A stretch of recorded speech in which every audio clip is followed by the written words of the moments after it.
Hey everyone, welcome back to Dave's Auto DIY. Today we're going to do a drain and fill on the coolant on my 2012 Kia Sorento. This will be the same on a lot of cars, but this model will be the same as a 2011 through 2013 Kia Sorento. So let's get started. You're watching Dave's Auto DIY.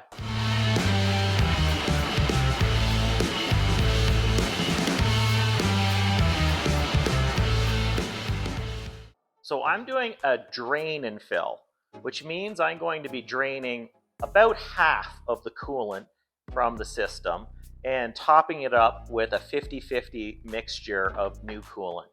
When you do it that way and stick to the owner's manual, you should be fine to keep the coolant in good condition. If for some reason you think you need to do a flush and fill, which is draining it, flushing it out with water, you'll need to use a concentrated coolant to mix with the water that's left in the engine. But since we're just draining out 50-50 coolant and replacing it with 50-50 coolant, we're okay using the pre-mixed solution. Okay, so this is the coolant reservoir. There are 3 10mm bolts, 2 on the side, 1 on the top here, to remove.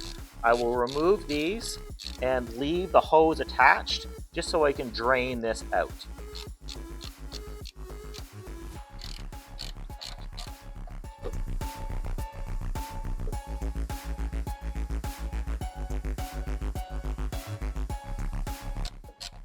So I got most of the coolant out by just tipping it upside down without having to remove the hose. We'll just bolt it back in place.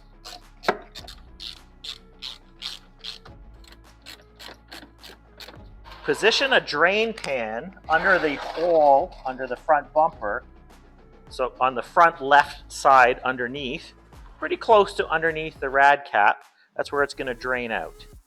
So you've got to reach down to the bottom of the rad, which is not easy to get to, and turn that little white plastic tab near the bottom.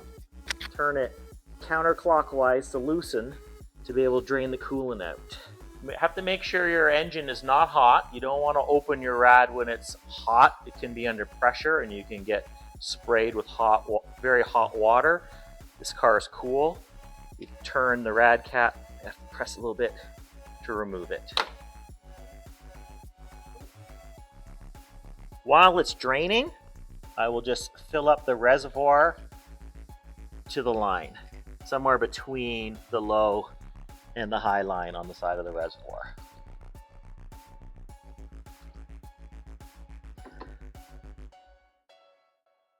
Okay, that's up to the full line now. Now that it's just dripping out, that's enough, so I'll go ahead and tighten up that plastic petcock again.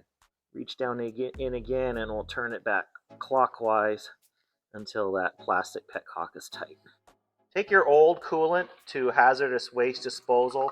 Don't drain this down the drain. This is toxic stuff. So collect it and dispose of it properly. The full system has more than 8 liters, and I got less than 4 liters out. So I should be able to fill it with 1 jug.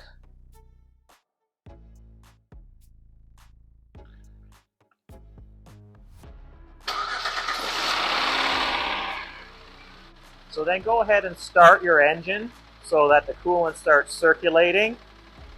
Top it up, see if any more air bubbles come out just to make sure it's full.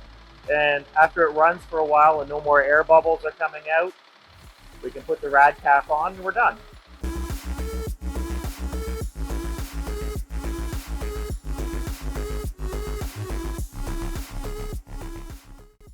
And so that's it. We ran the engine for a bit, no more bubbles were coming out. It's still full. Reattach the radiator cap and we're done the drain and fill for the coolant in this 2012 Sorento. So I hope you learned something. I hope you hit subscribe and I hope to see you next time on Dave's Auto DIY.